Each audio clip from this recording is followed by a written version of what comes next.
Attends, si je me fais insulter en plus, je me casse. En dents de scie. Toute une vie d'honneur pour se faire traiter. Franchement. Ouais, je recommence. Donc bonjour, je suis Étienne, je suis encadrant technique à la Lucarne d'Ariane et je travaille en tant qu'encadrant technique précisément et ingénieur du son au studio Orphée. Alors le studio Orphée, c'est quoi?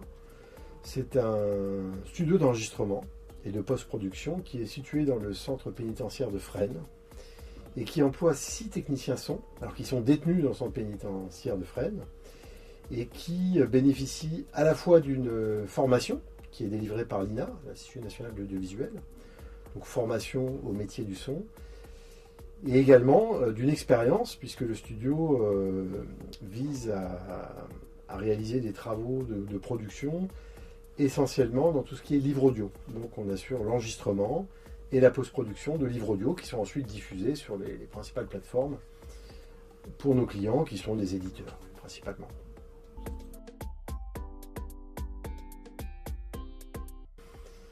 Les principaux défis, c'est de convaincre nos clients que le travail va être d'excellente qualité, au standard de n'importe quel studio, donc de faire un travail de qualité, puisque nos clients sont des grands éditeurs de livres audio, et donc on leur doit la même qualité que si le livre audio était produit dans un studio quel qu'il soit. On a produit une petite quinzaine de livres audio, donc c'est beaucoup de travail, mais voilà, donc c'est très satisfaisant. Et on a formé une quinzaine aussi de techniciens son.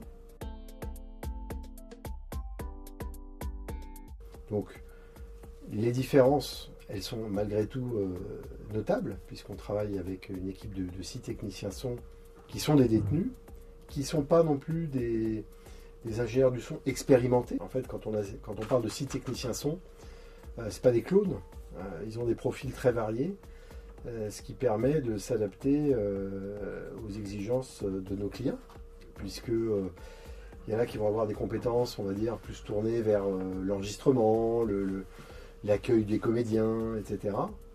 Et d'autres qui vont plus être, on va dire, dans leur bulle pour faire de la post-production et se concentrer pour faire un travail de qualité.